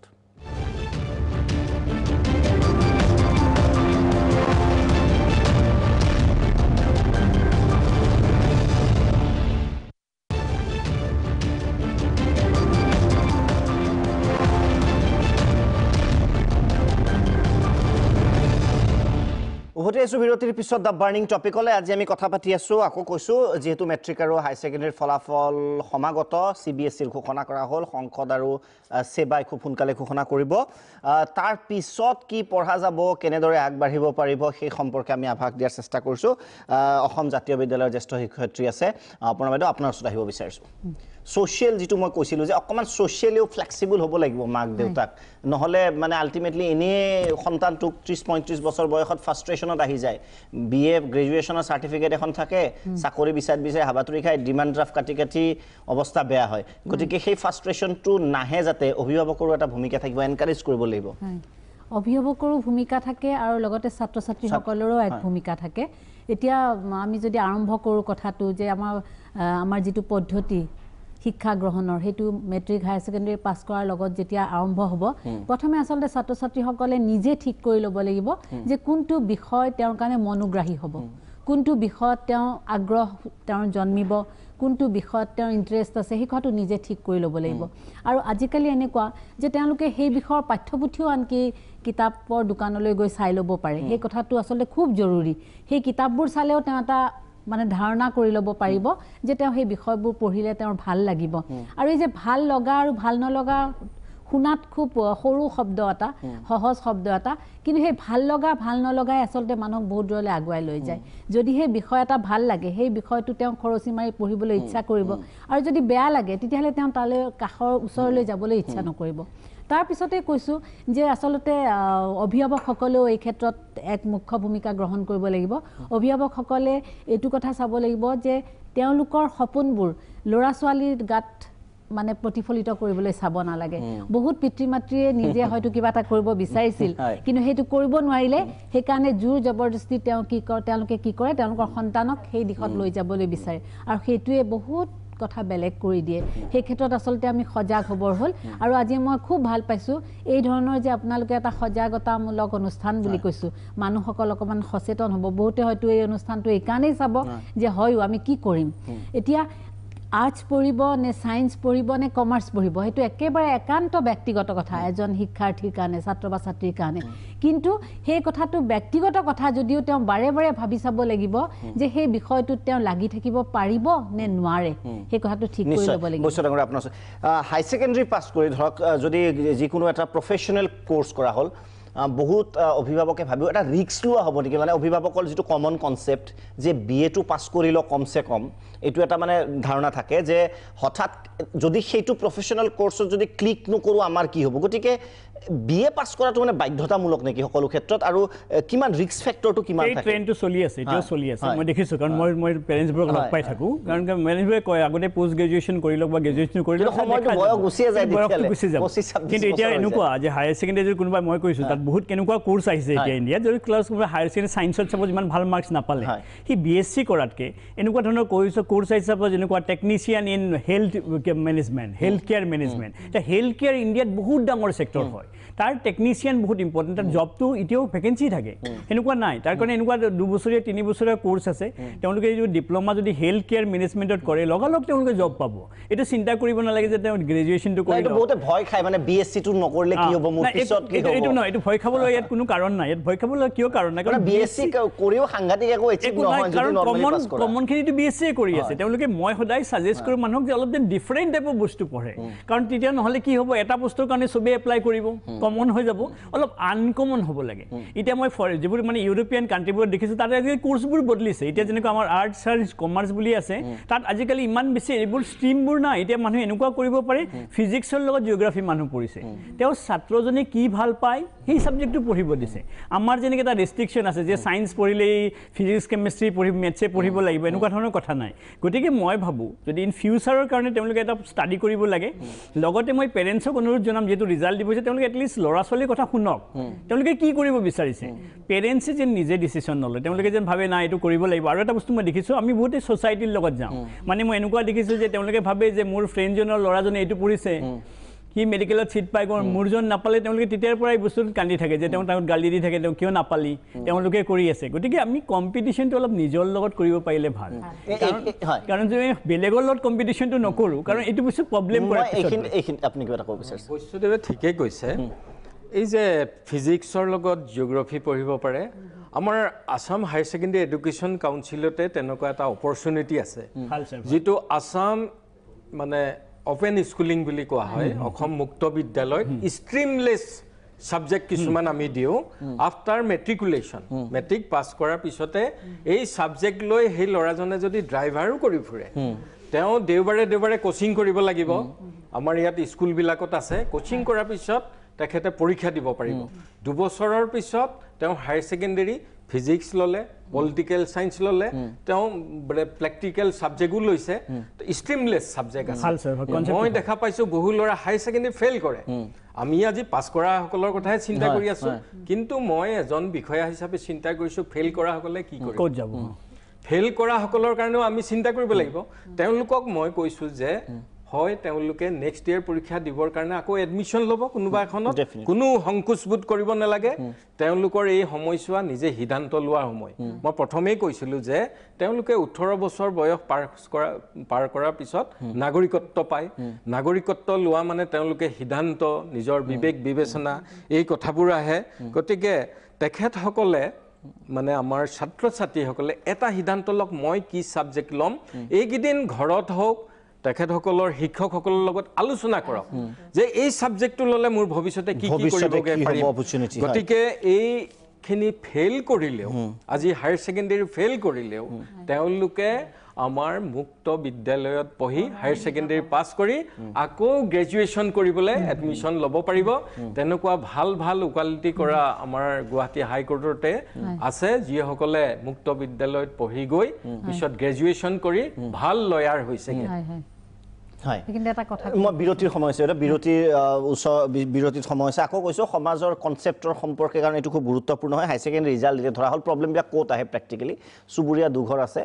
দুইটা ল'ৰা বা ছোৱালী হাই ছেকেণ্ডেৰী পাছ কৰিলে আৰ্টছৰ হওক ছায়েন্সৰ এজন ধৰক কলেজত ওলাই গ'ল আনজনে কিবা এটা ভকেশ্যনেল কৰ্চত ওলাই গ'ল মানে ড্ৰেছ পিন্ধি নাযায় গতিকে কোৱাকৈটো আৰম্ভ হয় ইছৰাম হাই ছেকেণ্ডেৰীত পঢ়া বাদ দিলে নেকি পঢ়া মানে আকৌ কৈছোঁ যে কলেজৰ পঢ়া নহয় এই কিতাপৰ পঢ়া নহয় আৰু বহুত পঢ়া আছে জীৱনত বিৰতিৰ পিছত উভতি আহিম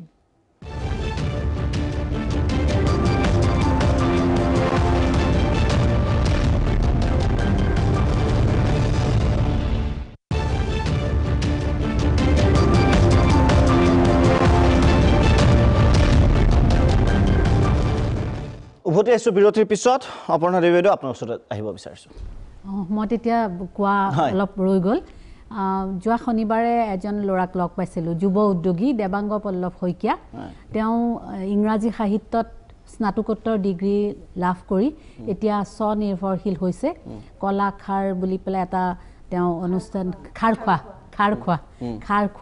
নামৰ এটা অনুষ্ঠান গঢ়িছে আৰু তাৰ ফলত তেওঁ গাঁও অঞ্চলৰ বহুত মহিলাক কৰ্মসংস্থান দিব পাৰিছে তেওঁ এটা খুব ডাঙৰ কথা ক'লে তেওঁ ক'লে যে তেওঁ যেতিয়া দিল্লী বিশ্ববিদ্যালয়ত পঢ়ি আছিলে দিল্লী ইউনিভাৰ্চিটিৰ গ্ৰেজুৱেট পোষ্ট গ্ৰেজুৱেট হয় তেতিয়া তেওঁ দেখা পালে যে এজন চৰ্দাৰজীয়ে তেওঁৰ এখন ধাবা আছে এখন নহয় তেওঁৰ 2-3খন ধাবা আছে তাৰে এখন ধাবাত তেওঁ কি কৰে ৰাতিপুৱা 4 বজাতে শুই উঠি যিমানবোৰ বাচন থাকে তেওঁ নিজে ধুই লয় আৰু সেই বাচন ধুই পেলাই তেওঁ কিন্তু আনখন ধাবালৈ যায় এখন BMW গাড়ীত উঠি গতিকে তেওঁ সেই কথাটোৱে সেই যুৱ উদ্যোগী গৰাকীক দেৱাংগ পল্লৱ শইকীয়া তেওঁ খুব প্ৰভাৱিত কৰিলে আৰু ভাবিলে যে আচলতে কি নিজে কাম কৰি পেলাই তাত যিটো আনন্দ পোৱা যায় সেইটো হয়তো একোৰে লগত লৈ যাব নোৱাৰি আৰু তেতিয়াই তেওঁ সিদ্ধান্ত ল'লে তেওঁ যেতিয়া স্নাতকোত্তৰ ডিগ্ৰী লৈ পেলাই তেওঁ তাতে এটা চাকৰিও পালে কিন্তু তেওঁ সেই চাকৰি বাদ দি পেলাই অসমলৈ গুচি আহিল আৰু ইয়াত আহি পেলাই তেওঁ নিজে এটা উদ্যোগ স্থাপন কৰিলে আৰু বহুতক কৰ্মসংস্থান দিলে এতিয়া তেওঁ খুব গৰ্বেৰে কৈছে যে তেওঁ অকল নিজৰ পেটটোৱে ভৰোৱা নাই আৰু বহুতক তেওঁ ভাত দিবৰ কাৰণে সক্ষম হৈছে আৰু খুব মানে আত্মনিৰ্ভৰশীল হৈছে তেওঁ এতিয়া আৰু কাৰো ৰঙা চকুলৈ ভয় কৰি থাকিব নালাগে নিজে কাম কৰি গৈছে গতিকে এইটোৱে নিশ্চয় এক প্ৰভাৱ বিস্তাৰ কৰিব ডেফিনেটলি হয় মই এটা কথা ক'ব বিচাৰিছোঁ বাইদেৱে অলপ আগতে কৈছিলে যে কি এনেধৰণৰ পঢ়া শুনা কৰি কি কৰিব এনেকুৱা কিছুমান তথ্য ইণ্টাৰনেটত পায় বুলি কথাটো হয় ইণ্টাৰনেটত পায় কিন্তু কথাটো হ'ল ছাত্ৰ ছাত্ৰীসকলে বা অভিভাৱকসকলেও কিন্তু জানিব লাগিব ইণ্টাৰনেটটো কেনেকৈ ব্যৱহাৰ কৰিব লাগে এতিয়া বহুত দেখা গৈছে মানে ইণ্টাৰনেটৰ প্ৰভাৱত মানে বহুত ছাত্ৰ ছাত্ৰী বহুত সময় অভাৱতে ক্ষতি হৈছে এতিয়া কথাটো হ'ল কোনোবাই যদি বিচাৰিছে কোনোবা এটা পাঠ্যক্ৰম ক'ৰবাত পঢ়িবলৈ উদাহৰণস্বৰূপে মই যিহেতু মই এখন JIMT তেজপুৰ অধ্যক্ষ এতিয়া তেজপুৰ JIMT বিষয়ে যদি কোনোবাই জানিব বিচাৰে তেতিয়াহ'লে তাৰ অফিচিয়েল ৱেবছাইটত চাব লাগিব বেলেগ XYZ ৱেবছাইটত চালে আচল তথ্য নাপাব এতিয়া উদাহৰণস্বৰূপে JIMT তেজপুৰখন হ'ল নৰ্থ ইষ্টৰ প্ৰথম PPP মোডৰ ইঞ্জিনিয়াৰিং কলেজ তাৰমানে পাব্লিক প্ৰাইভেট পাৰ্টনাৰশ্বিপ তাৰ কাৰণে গভৰ্ণমেণ্ট কোটা কিছুমান আছে 20% কোটা গভৰ্ণমেণ্টৰ উদাহৰণস্বৰূপে মেকানিকেলৰ 60টা চিটত 12টা চিট গভৰ্ণমেণ্ট নেটত যিটো পঢ়িব সেইটো তাত পঢ়িব পাৰে গতিকে সেই তথ্যটো বহুতে হয়তো নাজানে বা গম নাপায় গতিকে সেইটো অফিচিয়েল ৱেবছাইটত চালেহে সঠিক তথ্যটো পাব গতিকে মই এইটোৱে ক'ব বিচাৰিছোঁ যে ইণ্টাৰনেটত হয় বস্তু পায় কিন্তু আমি আচল অফিচিয়েল ৱেবছাইটত চাব লাগিব ক'ত চাব লাগে সেইটো আমি জানিব লাগিব আৰু অভিভাৱকসকলে সেইটো মনিটৰিং কৰিব লাগিব আমাৰ মোবাইলত কি চাই আছে লেপটপত কি চাই আছে আচল বস্তু বিচাৰিছে নাই যিহেতু অভিভাৱকসকলে আজিকালি অলপ হ'লেও জানে বস্তুবিলাক অনুষ্ঠান প্ৰায় শেষৰ ফালে আহিছোঁ গতিকে আটাইৰে ক্লোজিং কমেণ্টছ মই ল'ম তোমাৰ পৰা আৰম্ভ কৰিছোঁ এতিয়া কি ভাবিছা ৰিজাল্টৰ পিছত ৰিজাল্টৰ পিছত মই কলা শাখাতে নাম ভৰ্তি কৰিম বুলি ভাবিছোঁ যিহেতু মোৰ বিশেষ ৰাপ আছে মই ছায়েন্স বেয়া নাপাওঁ কিন্তু মোৰ কলা বিষয়ে ইণ্টাৰেষ্টৰ কথা আছে আৰু ঘৰৰ পৰা সদায় ছাপোৰ্ট দি আছে যি ইচ্ছা তোমাৰ সেয়ে পঢ়িব দিছে আৰু মই ভাবোঁ যে সকলো শিক্ষাৰ্থী তেনেকৈ পঢ়া উচিত নিশ্চয়কৈ মাক দেউতাকৰ গাইডেঞ্চ লাগিব তথাপিও মাক দেউতাকৰ হেঁচাত যাতে দাব খাই নাযায় আৰু নিজৰ সপোনবোৰ যাতে পিছ পৰি নৰয় সকলোৱে নিজৰ সপোনৰ ফালে আগুৱাই যাব পাৰে নিশ্চয় আমি আশা কৰিছোঁ আৰু তোমাৰ প্ৰতিটো সপোনে বাস্তৱায়িত হওক আৰু আজিৰ ইয়াং ইণ্ডিয়ান বা ইয়াং অসমীয়াখিনি আমি দেখিছোঁ যথেষ্ট কনফিডেণ্ট হয় আৰু ভাল লাগে তেতিয়া দেখি কাৰণ আমাৰ ভৱিষ্যত প্ৰজন্ম ভৱিষ্যত অসমখন খুব ষ্ট্ৰংলি দেখা পাওঁ ক্লোজিং কমেণ্টছ অভাৰঅল ভিউ কি ক'ব যিয়ে নপঢ়ক মই ছাত্ৰ ছাত্ৰীক এইটোৱে ক'ম যি ষ্ট্ৰীমতে নাযাওক যি ছাবজেক্টে নপঢ়ক বহুত ভালদৰে পঢ়ক পুংখানুপুংখভাৱে পঢ়ক অকল মাৰ্কছৰ কাৰণে পঢ়িব নালাগে নলেজৰ কাৰণে পঢ়ক কাৰণ নলেজৰ কাৰণে পঢ়িলে ইন ফিউচাৰ তেওঁলোকে যেতিয়া কম্পিটিটিভ এক্সামত যাব ডেফিনেটলি হেল্প কৰিব অকল মাৰ্কছটোৱে নহয় গৈ বহুত ভালদৰে পঢ়ক আৰু বস্তু যি ছাবজেক্টে নপঢ়ক ভাল পাব শিকক তেওঁ যদি পঢ়ি এনজয় কৰিব পাৰে তেতিয়া ফিউচাৰ লাইফটো এনজয়েবল হ'ব সেইকাৰণে মই সদায় ছাজেষ্ট কৰোঁ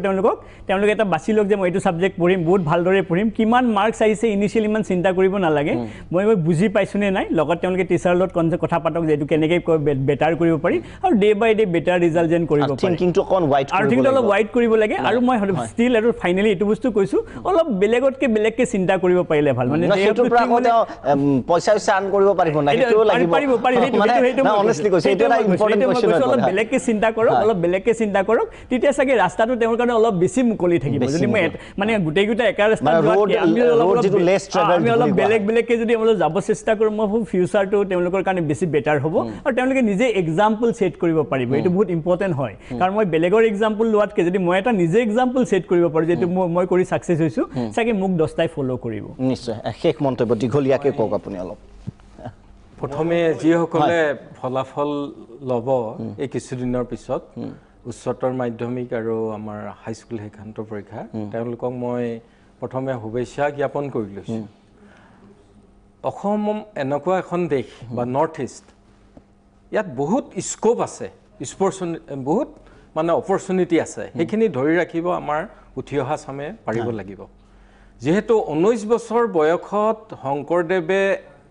সেই সময়ত ব্ৰহ্মপুত্ৰ পাৰ হৈছিল আৰু সেই বয়সৰ ল'ৰা ছোৱালীসকলে আজি পৰীক্ষাৰ ফলাফল ল'ব তেওঁলোকৰ গাত অসীম শক্তি আছে মনোবল আছে তেওঁলোকে সকলো কাম কৰিব পাৰিব আজি নৰ্থ ইষ্টত আমাৰ এটা বেজী বনোৱা নহয় মেনুফেকচাৰিং নহয় মই পিন্ধা চশমাজো বনোৱা নহয় মই পিন্ধা মোৰ গাৰ সমগ্ৰ কাপোৰ ইয়াত বনোৱা নহয় ইয়াত ফেক্টৰী নাই ইয়াত আজি ব্যৱহাৰ কৰা পেইণ্টৰ পৰা প্ৰতিটো বস্তু আমি ব্যৱহাৰ কৰা নাই ইয়াত বহুখিনি অপৰচুনিটি আছে আজি মিউজিক কৰিও অন্য সংস্থাপন দিব পৰা আপোনালোকে উদাহৰণ দেখিছে জুবিন গাৰ্গৰ দৰে বহু মানে তেওঁলোকে প্ৰতিটো মানে চেক্টৰত নিজৰ লগত মানে স্কিল ডেভেলপমেণ্ট কৰি সজাই তোলক মই বিশেষকৈ কমাৰ্চ চেক্টৰটোত বেছি জোৰ দিবলৈ অসমৰ ছাত্ৰ ছাত্ৰীসকলক অনুৰোধ জনাইছোঁ বিহুৰ আগতে 10 দিনমান মই চাইনাত থাকি আহিলোঁ তাত দেখিলোঁ ছায়েন্স পঢ়াতকৈ পাৰফৰ্মিং আৰ্ট পঢ়াত তেওঁলোকে বেছি এক্সপেণ্ডিচাৰ কৰে এতিয়া উন্নত কাণ্ট্ৰিবিলাক ইমানেই আগবাঢ়িছে মই যিবিলাক মানে মোৰ লগত টুৰিষ্ট গাইড আছিলে তাত ইংৰাজী ভাষাটো মানে দখল নাই তেওঁলোকে নিবিচাৰে বেছি প্ৰকাৰ হোৱাটো কিন্তু তাৰ য়ং জেনেৰেশ্যনটোৱে কি কৰিছে টুৰিষ্ট গাইডৰ ভাল ভাল হেণ্ডচুম জব ল'বৰ কাৰণে তেওঁলোকে ইংৰাজী ভাষাটো ভালকৈ শিকিছে তেনেকুৱা অপৰচুনিটিবিলাক অসমত আমাৰ ল'ব লাগে যেনেকৈ আমি বেজীটো বনোৱা নাই বেজীটো মেনুফেকচাৰিং কৰি অন্য এণ্টাৰপ্ৰেনাৰশ্বিপ ডেভেলপমেণ্ট কৰি অন্য সংস্থাপন দিবলৈ আগবাঢ়ি শেষ মন্তব্য মই এটা কথা ক'ব বিচাৰিছোঁ সকলোৱে কিন্তু 3টামান অপশ্যন ৰাখিব লাগিব এতিয়া উদাহৰণস্বৰূপে কালি নীট পৰীক্ষা হৈ গৈছে MBBS পাঠ্যক্ৰমত যদি নামভৰ্তি কৰাৰ সুবিধা নাপায় তেনেহ'লে ডেণ্টেল আছে আয়ুৰ্বেদিক আছে হোমিওপেথিক আছে পেৰামেডিকেল কোৰ্চেছ আছে নাৰ্ছিং আছে আনকি মেডিকেল ৰিপ্ৰেজেণ্টেটিভ এটা বহুত স্বনিৰ্ভৰশীল হ'ব ফিজিঅ'থেৰাপি মই পেৰামেডিকেল কোৰ্চৰ আণ্ডাৰত কথাটো কৈছোঁ মই তাৰপিছত আৰু যদি কোনোবাই বোলে মেডিকেলৰ লগত জড়িত হ'ব বিচাৰিছে কিন্তু ছায়েন্সত পঢ়া নাই হস্পিটেল মেনেজমেণ্ট আছে গতিকে মই এইটোৱে কৈছোঁ যে 1 নম্বৰটো নাপালে সেইটো মানে লাইফ শেষ হৈ যোৱা নাই 2 নম্বৰটো লৈ 3 নম্বৰ আৰু কোনো মানুহে কেতিয়াও ক'তো 1 নম্বৰ পালেও সন্তুষ্ট নহয় 2 নম্বৰ নহয় 3 নম্বৰটো নহয় গতিকে 1 নম্বৰ চেষ্টা কৰি থাকিব লাগে 2 3 লৈ আহিবলৈ চেষ্টা কৰিব ধন্যবাদ জ্ঞাপন কৰিছোঁ আৰু মেট্ৰিকৰ যিসকলে 15 তাৰিখে ৰিজাল্ট দিব তেওঁলোকলৈ আগতীয়া শুভকামনা আৰু হয় ভাল খবৰ এটাও দি থৈ দিওঁ ডেট ফিক্স হোৱা নাই নহ'লে গগৈ ডাঙৰীয়া মোক বেয়া পাব হাই ছেকেণ্ডেৰী ৰিজাল্ট 20 তাৰিখৰ আশে পাশে তেনেধৰণৰ এটা ডেটত ঘোষণা কৰা কিন্তু ক'ব পাৰি চাগে ডেফিনেটলি আগতে কৈ থোৱা হৈছে হয় কৈ থোৱা হৈছে গতিকে 20 তাৰিখৰ আশে পাশে দিব হাই ছেকেণ্ডেৰী ৰিজাল্ট শুভকামনা জ্ঞাপন কৰিলোঁ আকৌ বৈশ্য ডাঙৰীয়া যিটো ক'লে অকণমান বেলেগ ভাবক আৰু য'তেই ইচ্ছা ত'তেই বাট আছে কেৱল আকৌ কৈছোঁ যে কেৱল এতিয়া অলৰেডি পঞ্জীভুক্ত নিবনুৱা প্ৰায় 23-24 লাখ আছে তাত আৰু সংখ্যা জমা নকৰিব নিজাকে কিবা এটা কৰাৰ প্ৰয়াস কৰক আৰু আকাশখনেই শেষ সীমা মই দীপক শৰ্মা বিদায় লৈছোঁ ধন্যবাদ